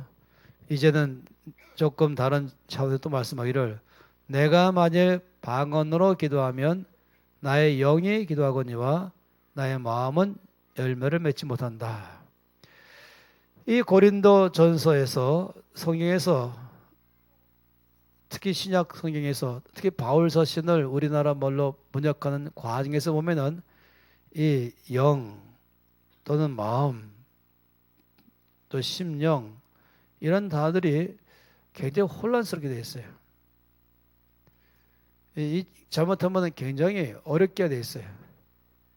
근데 여기서 지금 말한다면 영으로 기도하고 마음으로 기도한다 할 때는 영으로라고 말하는 성령으로 기도하고 그래서 제일 좋은 단어가 방언으로 기도하고 이것이에요. 방언으로 기도할 때는 뭐라 했습니까? 나의 영이 성령에서 기도한다. 내 마음으로 기도한다 이 말은 뭐겠습니까? 그 말은 한국말로 기도한다. 이것이죠. 영어 하는 사람이라면 영어로 기도한다. 영이 아니라 잉글리시. 일본어 이런 식으로 여기서 말하는 그래서 영으로 기도하고 마음으로 기도한다. 그리고 또 영으로 찬미하고 마음으로 찬송한다. 이 말 할 때마다 뭐라고요? 영을 할 때는 성령에 의해서 나의 영이 주를 기도하고 찬양한다. 마음은 다시 말하면 나의 혼을 말한 것이에요. 그러니까 지정의 갖고 있는 나의 영혼, 생각할 줄 알고 말하고 느끼고 이해하고 하는 것. 따라서 이 말할 때마다 성령으로 기도하고 또 한국말로 기도한다. 이렇게 말한 것이에요. 따라서 14절 말씀에 내가 만약 방언으로 기도하면 나의 영이 기도하거니와 나의 마음, 여기서 말한 마음은 지정의, 영혼, 거기 감정이 있잖아요. 방언 기도할 때에 가슴이 뜨거워지거나 그런 일이 없다는 것입니다. 방언 기도할 때는 나의 영이 기도하기 때문에 어떤 느낌이 없다는 것이에요. 그 말인 것입니다. 느낌이 없다 보니까 자꾸만 느낌을 따라서 사는 그 신앙생활, 그것은 알죠. 영적 깊이 못 나가는 것입니다. 어느 때까지는 막가지만 또 떨어진 것이에요. 감정을 하지 말고 말씀 따라 믿음으로 하는 것이 필요한 것이에요. 따라서 방언으로 기도할 때는 나 영이 기도하는데 그럴 때는 어떤 느낌도 없다. 어떤 감정적인 것에 전혀 거기에 영향적인 것이 아니다. 그걸 초월하는 것입니다. 그러다 보니까 못 알아듣지 또 감정적 느낌도 없지 이러니까 내가 왜 방언으로 기도해? 방언 기도 하다가도 재미없고 늘 재미난 사람이 있어요. 늘 손 떠는 사람도 있어요. 기도 막 떨고 점프하는 사람도 있고 가슴이 뜨거워지길 바라고 있고 여러분 그것은 여러분에게 위험할 수도 있어요. 나중에는 자꾸 거기만 매이니까 그것이 아니죠. 제가 이 시계를 볼 때 오늘은 시계 보니까 뜨겁고 오늘은 뜨겁지도 않고 늘 시계를 볼 때는 뜨겁길 바래요. 그래 시계로 보이니까 맞습니까? 이건 안 하거든요. 그냥 시계다 하는 것이 이미 초월한 것이에요. 근데 꼭 주님과 관계도 이미 있는 사실 안으로 나가지 않고 자꾸만 더 느낌을 가려는 것이 그러지 마세요. 그래서 지금 말씀은 방언 기도할 때 우리가 어떤 느낌이나 뜨거움 같은 것은 없다. 이걸 꼭 기억하면 좋겠습니다. 그래서 어떻게 영적 생활합니까? 15절 말씀에 그러면 어떻게 할까? 방언으로도 기도하고 한국말로도 기도하고 방언으로도 찬송하고 한국말로도 찬송한다. 2시간 기도한다. 그런데 방언 기도만 한다. 그러시면 안 돼요. 방언 기도하다 보면은 자기는 통역이 나오는데 막 떠오르니까 통역이가 뭐다. 2절 말씀에 방언 기도하면 알아듣지 못한다. 놀랍게도 방언 기도는 꼭 뭐 같으냐면 마중물 같기도 해요. 마중물 아세요? 옛날 펌프식 수도. 이 펌프에 이 물이 쭉 빠지면은 펌프질 하려면 뭐 해야 됩니까? 물 한 바가지를 부으면은 이거에서 그 아래 물이 끌어올리잖아요. 그런 것처럼 이 방언을 기도하면 하나님과 접속돼 버립니다. 그리고 하나님과 민감해집니다. 그러니까 그 다음부터는 저희 뜻에 점점 확실해지니까 방언 기도하고 있는 동안에 내 생각이 따로따로예요. 방언 기도하면서 운전할 수 있거든요. 속으로 방언 기도하면서 상담할 수 있어요. 전혀 관계 없어요. 거기 0%도 1%도 영향 안 미쳐요. 따로 오기 때문에. 그런데 이 방언으로 기도하는 동안에는 놀랍게도 나 자신이 뚜렷해지면서 뭐를 기도해야겠구나 하는 걸 점점 더 성령으로도 알기 시작하는 것이 이해되는 것이에요. 내 마음으로 이해되는 것이에요. 그럴 때는 그것이 방언의 내용이 아니라 방언 기도하는 동안에 이제 나 영의 주 앞에 연결되면서 견고해지니까 한국말로 기도할 수 있는 기도 내용, 저의 뜻을 알아가기 시작하니까 그때는 또 보여주고 이해되는 걸 가지고 한국말로 또 기도하는 것이에요. 기도 끝나면 뭐 중원번호 끝이 아니고 바로 또 방언 기도 하면 되는 것이죠. 이렇게 하면서 우리가 기도 생활도 방언 기도와 한국말 기도, 찬양도 방언 찬양과 한국말 찬양 이렇게 번갈아 가면서 신앙생활을 하라. 이것이 바로 14절과 15절 말씀의 내용인 것입니다. 따라서 14절, 15절 말씀은 여기에 속하는 것입니다. 왼쪽에 기억하세요. 그래야 이 말씀에 대한 이해가 생길 수 있는 것입니다. 그러면 그 다음에 말씀 보세요. 18절 말씀 읽겠습니다. 내가 너희 모든 사람보다 방언을 더 말함으로 하나님께 감사하노라. 예, 사도 바울은 아주 담대하게 말하죠. 내가 너희 모든 사람보다 방언을 더 말한다. 그는 방언 기도를 많이 하고 사이에 쉬지 말고 기도하는 것의 가장 좋은 방법은 방언으로 기도하는 것입니다. 그래서 저는 방언 기도는 하루에 미니멈 30분 이상 해야 된다 라고 보더니 말한 것이에요. 가장 좋은 것은 2시간 정도 한다. 제가 아는 많은 사람들은 방언 기도를 합쳐서 2시간, 제가 말한 2시간은 8시부터 8시까지도 말한 게 아니라 운전할 때 기도실이잖아요. 큰 소리로 방언 기도하면서 운전의 지장이 없다 그랬었죠. 또 기도할 때도 한국말 하다가 방언 기도하다가 하면서 하루 통틀어서 방언 기도만 2시간 이상. 그러면 그 사람은 늘 그 안에서 선의에서 붙들림 받는 사람 될 것이에요. 그래서 이 방언 기도를 하면은 이와 같이 나의 덕을 세우게 하는 것이다. 그러다 오른쪽에 있는 것처럼 교회에서 하는 방언은 반드시 통역에 따라야 된다. 근데 바울은 두 면을 다 잘한다는 것이에요. 바울이 말할 때는 이 말씀에 갖고는 18절 말씀은 둘 다를 말하는 것입니다. 사도 바울은 개인적인 기도할 때도 방언 기도를 많이 한다는 걸 말하는 것이고 교회에서 또한 방언으로 전체 회중의 말함으로 통역에 따라와서 예언으로 되는 그 방언도 많이 한다는 것입니다. 이걸 지금 사도 바울이 말하는 것이죠. 19절 말씀 읽겠습니다. 그러나 교회에서 내가 남을 가르치기 위하여 깨달은 마음으로 5마디 말을 하는 것이 1만마디 방언으로 말하는 것보다 나으니라. 자, 19절 말씀도 이 왼쪽에 넣어버리면은 똑같이 아주 복잡해집니다. 이 5절 말씀과 19절 말씀이 왼쪽으로 넣는 바람에 교회 안에서 늘 방언에 대해서 혼란을 빚게 만들었습니다. 근데 19절 말씀은 여기 있는 것이에요. 교회에서 방언을 어떻게 쓰느냐 이걸 지금 말하는 것입니다. 따라서 19절 말씀 무엇입니까? 19절 말씀은 교회에서 라는 말이 중요해요. 교회에서. 항상 교회에서란 말은 뭔지 아시죠? 교회에서란 말은 장소를 말하는 게 아닙니다. 교회당은 교회가 아니죠. 교회에서는 말하는 건 주의 이름으로 모여서 함께 주 앞에 예배드릴 때 이렇게 말하면 딱 좋겠어요.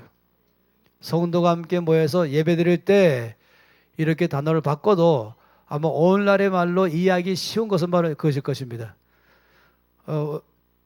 우리가 메시지 성경이 있는 것처럼 제가 평생 걸려서 성경을 제 나름대로 다시 옆에다 쓰기도 하는데 저는 때가 되면 성경을 갖다가 내고 싶기도 하지만은 바로 이런 것이죠. 교회에서 할 때는 예배 중에 온 성도가 함께 모여서 예배 중에로 말하면 딱 좋겠어요. 그럴 때 내가 남을 가르치기 위해서 깨달은 마음으로 5마디 하는 것이 그 다음에 가로 열고 교회에서 통역 없는 1만 마디의 방언으로 말한 것보다 나으니라. 이래야 이 말이 정확하게 되는 것이에요. 그래야 의미가 되는 것이에요. 이해되겠죠? 교회에서 함께 모여서 예배드릴 때에 차라리 깨달은 말 5마디 말이 교회에서 함께 예배드리는 가운데서 어떤 사람이 방언을 1만 마디 하는데 통역이 없다. 그러면 그 사람은 낫다 이 말이에요.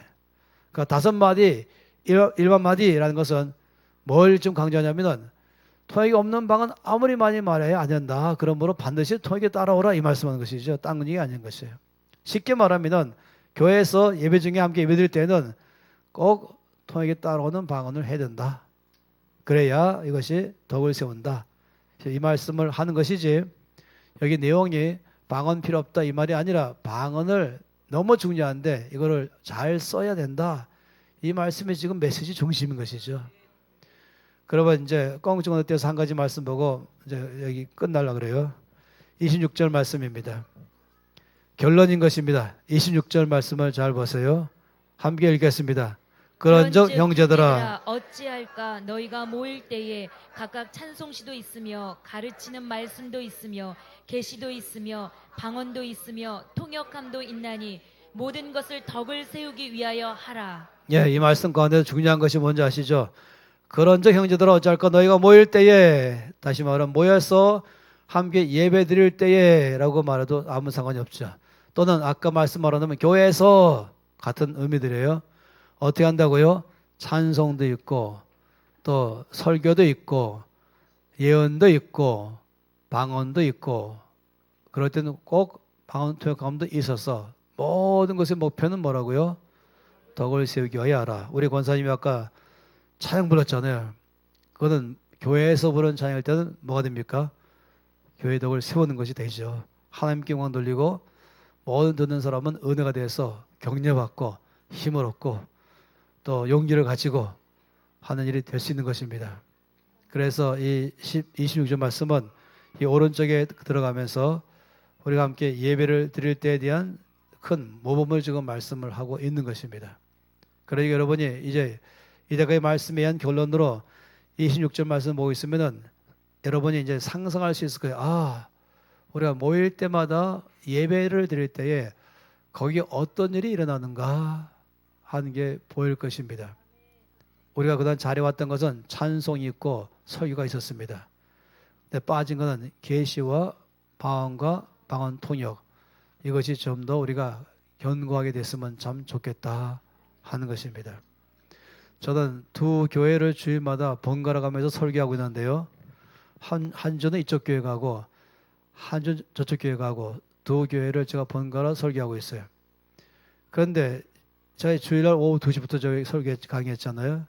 그러면 그날은 제가 이쪽 교회 가는 날이에요.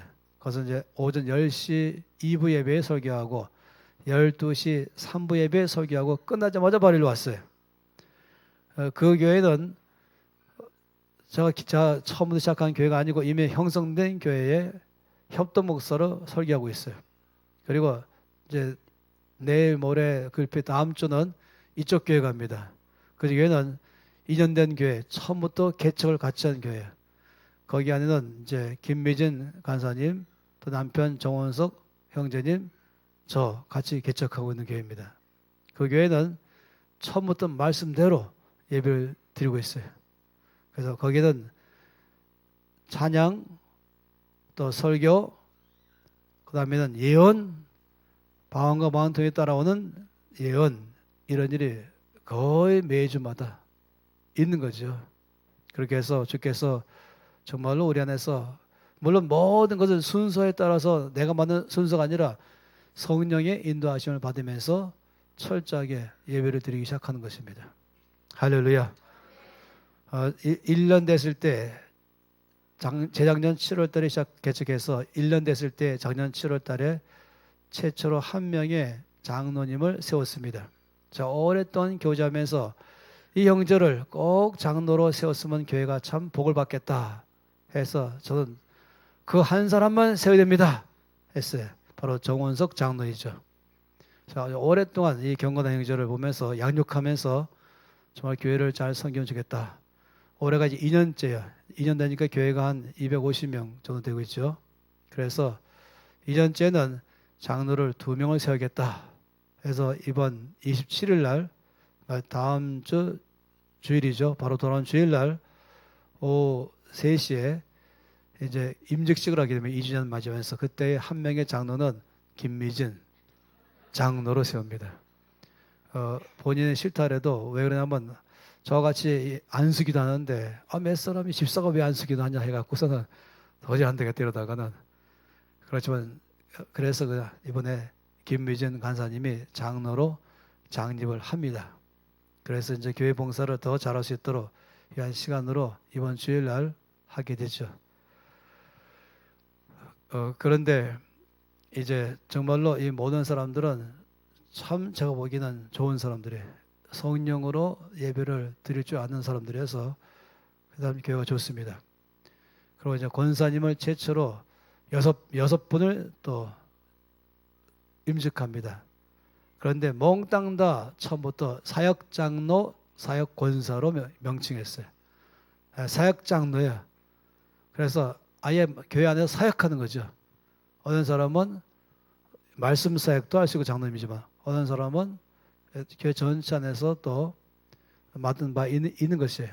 그래서 2분의 장로님, 3분의 장로님, 6분의 권사님 몽땅 다 사역권사입니다. 다 사역했어요. 사역자예요. 그냥 다 사역자입니다. 세우는 것이죠. 그리고 전통을 세웠어요. 임직할 때 어떤 장로도 어떤 권사도 돈 내지 않는다. 돈 내면 혼난다 했어요. 1원도 내지 마라. 내고 싶으면 다른 날 내라. 임직 시기는 1원 내지 마라. 왜냐? 돈 없는 사람도 장로 돼야 될 수 있는데, 또 권사 될 수 있는데 돈 액수 때문에 힘들으면 되겠냐 해서 돈은 우리가 내겠다. 그래서 온 성도가 특별헌금이에요. 그래서 온 성도 특별헌금으로 식사비 내고 또 선물로 타올 주고, 이건 다 장로님들 고생하지 마세요. 1원도 내면 안 됩니다 했어요. 그래서 앞으로도 이거는 원칙으로 해서 변치 않는 법칙이다. 그런 도장을 찍어버렸어요. 은혜가 됩니까? 물론 헌금하면 얼마나 감사하겠어요. 그런데 딴 날 하면 좋겠어요. 이 교회의 원칙이 뭔지 아십니까? 빚내서 헌금하지 않는다. 11조 없으면 안 한다. 뭐 안 하면 되는 것이지 뭐가 죄냐. 근데 체면으로 헌금한다. 절대 하지 마라.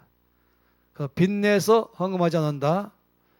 절대로 빚내서 11조 하지 않는다. 그날 버는 게 없으면 그냥 주일 헌금만 내면 되지. 11조 왜 내요? 없는데, 번 게 없는데. 소산의 11조지. 그런데 11조 생활하지 않는 사람은 교회 오지 마라 했어요. 그래서 500원짜리부터 11조 다 했어요. 500원, 1000원, 2000원 다 했어요. 다시 말하면 11조를 해야 되는데 안 되는 것은 교회 오지 말라 했어요. 명령했어요. 이 교회만 교회냐? 지금 대한민국의 교회가 10만 개는 좋은 게 많이 있는데 이 교회는 그중 하나지. 좋은 교회 아니다. 좋은 교회지만 최고 좋은 교회가 아니다. 더 많이 있으면 가라고. 단지 이 교회는 등록하려면은 반드시 11조는 필수다. 왜냐하면 말씀에서 반드시 말하기 때문에 그런 것이다. 그리고 빚내서 헌금 안 한다. 그리고 절대로 교회는 빚내지 않는다. 빚내서 교회 뭐 건축한다? 절대 없다. 그래서 이거는 말씀에 나오는 원칙이기 때문에 무조건 다 따라야 된다. 투표도 안 했어요. 이건 투표할 것도 없다. 이건 따라오든지 오지 말든지 해라. 할렐루야. 별로 은혜가 안 돼요. 그러면서 이거 지금 약간 딴 데 나가네. 이런 언제 기도할지 모르겠습니다. 그러다 시간 다 가는데 여기까지면 이제 방언에 관해서는 제가 여러분의 최소한 의혹은 다 사라질 것이에요. 딱 한 가지가 남았네요. 마귀 방언도 있나요? 뭐 이런 사람. 결론은 없습니다. 마귀의 방언은 없습니다. 그런데 요한계시록 말씀 보면은 이 마귀가 짐승에게 권세를 보였죠. 그러니까 이 사단의 직속 부하를 몇 명을 세웠는데 굉장한 권력을 줬어요. 그리고는 참남한 말을 하더라 그랬습니다. 아마 그런 경우라면은 마귀 방언이겠죠. 그러나 제가 말한 것은 나는 지금 예수 믿는 사람으로서 주의 은혜를 구하고 있고 주를 위해 섬기려고 잘 살려고 하는데, 그래서 주 앞에 방언을 구하는데 마귀가 가로채서 마귀 방언 준다? 그런 일은 불가능. 그런 일은 없습니다. 여러분에게 아주 단호하게 말씀드린 것은 없어요. 우리 하나님 그런 분이 절대 아니시죠. 자기의 자녀가 자기한테 은혜를 구하는데 원수 마귀가 중간에 가로챈다? 하나님을 너무 무시하지 마세요. 좀 전능하셔서 원수 마귀는 근처 오지도 못하는 것입니다. 왜냐하면 마귀 마음 받았다 그래가지고 아주 어려움 당한 사람을 제가 무지 많이 만났거든요.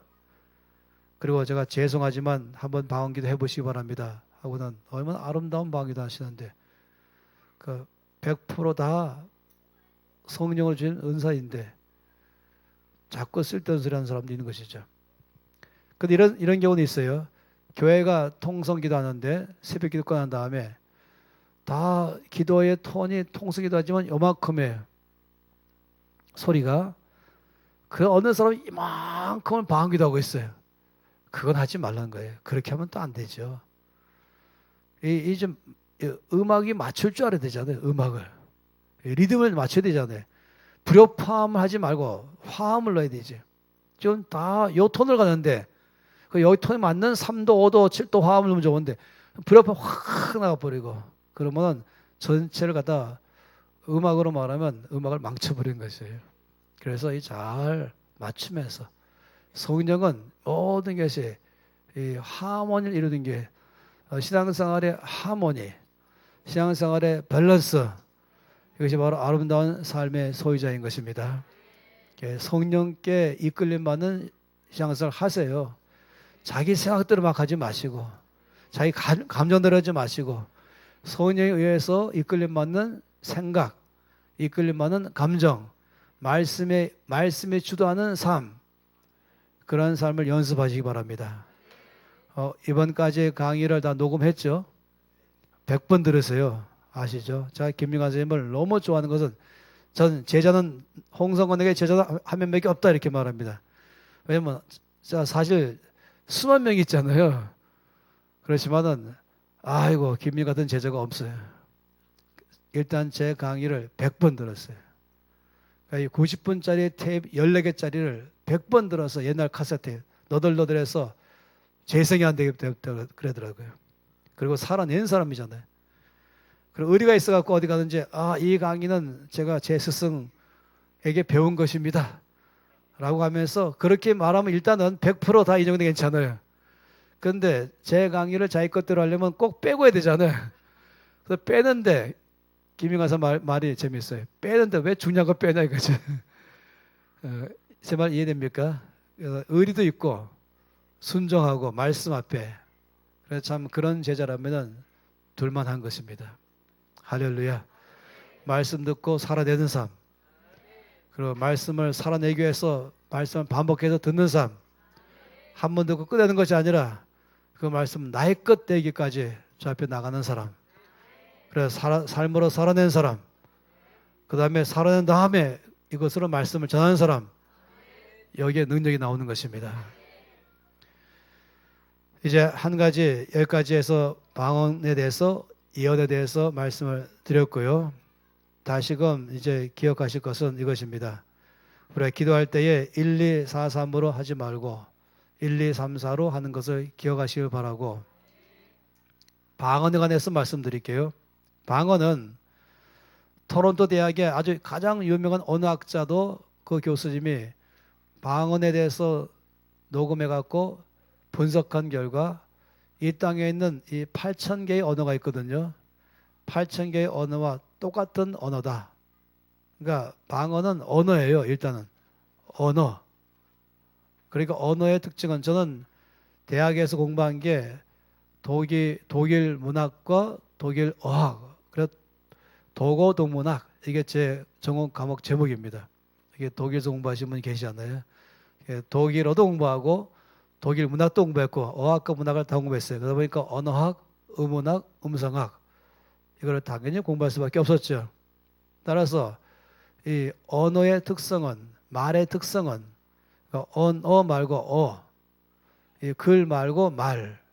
글은 없고 말만 있는 것도 있잖아요. 그런데 말 그러면은 말한다, 소리 낸다 할 때에 이 말의 특징은 몇 가지 요소가 따라와야 돼요. 첫째, 말을 내면 입을 벌린다. 아주 당연한 거 아니겠어요? 입을 벌린다. 그 다음에는 두 번째는 소리 낸다. 네, 소리만 내면 또 안 돼요. 왜냐면 소리만 내면은 그냥 입 모양에 따라서 모음만 나오는 거예요. 그냥 이건 모음이잖아요. 그런데 이 말은 모음만 나오면 말이 안 되는 거예요. 항상 뭐 따라갑니까? 자음에 따라갑니다. 자음은 어디서 나오는지 아십니까? 자음은 혀에서 나오는 것입니다. 혀가 어디 붙었냐? 입의 모양과 거기다 모음이 나오고 그 다음에 혀의 모양에 따라서 자음이 붙으면서 소리 나오죠. 이 면에서는 훈민정음이 최고입니다. 누리글이. 누리글은 모음과 자음을 그대로 글자 보면 다 할 수 있어요. 가 그러면 기억은 바로 혀 모양이고 아는 입 모양인 것입니다. 이래서 가가 되니까 소리 나오는 것이에요. 전 세계에서 8,000개 언어 중에서 가장 탁월한 언어는 영어도 아니고 한글인 것이에요. 누구나 일주일이면 다 배울 수 있어요. 똑똑한 사람은 하루 만에 배울 수 있어요. 그래서 오늘날의 문명의 이들을 대체할 수 있는 최고의 길은 누리글을 퍼뜨리는 것입니다. 제가 이걸 사명으로 갖고 있어요. 앞으로. 그러면 성경도 그들의 말을 그대로 한글로 적어버리면 그대로 성경 다 할 수 있어요. 하루 만에 다 한다니까요. 굉장하죠. 그래서 알듯이 모음과 자음의 모양을 그대로 입 모양과 혀 모양을 그대로 넣어가지고 만든 게 한글인 것입니다. 따라서 글 그러면 말 그러면 항상 모음과 자음이 함께 있어야 되는 것이에요. 제가 이 말씀을 드린 이유가 뭐냐면 어떤 사람 방언을 이렇게 생각해요. 입 꽉 다물고 있어도 저절로 쭉 열릴 것이고 혀가 막 움직일 것이고 소리 나올 것이다. 아멘 하면 안 돼요. 그런 경우는 있을 수 있어요. 워낙 그 안에서 갈급하고 간절하고 목말라 있다 보니까 터져 나왔다 할 수 있어요. 그러나 이미 준비된 거죠. 그렇지만 일반적인 방언은 내가 말한다. 어떤 사람은 방언하는데 입에 끝나도 계속 하고 있어요. 아니 그만하세요 그랬더니 끝나면 끝날까 봐 또 하고 있다는 것이에요. 무슨 소리? 한국말 내가 안 할 때 다물고 할 때 여는 것처럼 인격적이죠. 인격적. 방언도 성령께서 주신 언어로서 인격적인 것이에요. 그래서 방언할 때 어떻게 된다고요? 방언하려면 입을 연다. 둘째, 소리 낸다. 셋째, 혀로 움직인다. 그러면 방언 나오는 것이에요. 저는 제 자신을 농담 삼아서 방언 언어 치료사라고 제가 말하겠어요. 왜냐하면 어떤 분이 저한테 그런 분이 여러 살 왔어요. 목사님 저는 1년 지나가도 방언은 소리 하나밖에 안 나옵니다. 소위 랄랄라 방언 몇 개 안 나옵니다. 그렇게 말해요. 그래요? 그건 저는 눈 뜨고 있으면서 그럼 제 앞에서 방언 해보세요. 그럼 방언으로 기도하잖아요. 그럼 제가 보니까 입 모양이 그 소리만 나오게 만들어 놨네요. 그러지 말고 혀를 좀 움직이세요. 자기가 움직인다는 생각 안 하는 거예요. 내가 움직인다 이걸 안 하고 그래서 움직여 보세요. 바로 움직이자마자 언어가 훅 달라지고 있는 것이에요. 그래서 여러분 아세요? 오늘 기도할 때는 우리가 기도하면 모든 사람은 다 기본적으로 방언 기도는 한다. 그리고 이것이 왜 중요한지를 들었죠. 제가 왜 강조를 하는지 들었을 거예요. 그리고 방언 기도는 여러분 앞으로 계속 더 하는 것이에요. 가급적 소리 내서 방언 기도를 많이 하고 혀를 갈수록 더 많이 움직인다. 처음 방언은 언어이기 때문에 처음부터 유창하게 나올 수는 없어요. 계속해서 늘어나는 것입니다. 그리고 성격이 소극적인 사람, 내성적인 사람, 소리 내서 방언 기도를 많이 한다. 그러면은 놀랍죠. 그 사람의 성격을 아주 긍정적이고 적극적인 성격으로 바꿔주고 자꾸 성격이 좀 부정적이고 소극적인 사람이 놀랍게도 방언 기도하는 말미암아 이 사람이 어떻게 된다고요? 다이나믹한 사람 바뀌고 다이너마이트를 쓰는 사람 바뀌는 것입니다.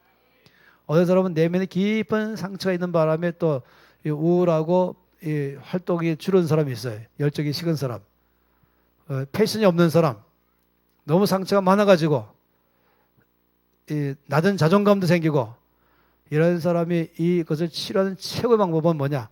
방언으로 기도한다. 소리내서 기도한다. 저는 처음 방언 기도할 때는 대학교 3학년이었잖아요. 일부러 버스 정류장 두 정류장 미리 내려서 혼자서 조용히 걸어가면서 큰 소리로 방언 기도를 많이 했습니다. 계속해서 하면서 제 혀가 마치 치과하고 나서는 말할 때는 막 이 마취돼 있잖아요. 입술이, 턱도. 그러면서 풀린다 아시죠? 마취가 풀린다 하는 것처럼 방언도 하면 할수록 혀가 풀린다. 나의 영혼이 부드러워지고 있다. 이 딱딱했던 내 영혼이 부드러워지고, 메마른 곳에 방언 기도하기 시작하니까 선의 강물이 흘러가기 시작하고, 그러니까 처음엔 바싹 말할 시냇물에 오늘 여러분 가운데 다시금 물이 흘러갈 것이고, 방언 기도하면 할수록 뭐라고요? 방언 기도하면 할수록 점점 충만해져 가는 것입니다.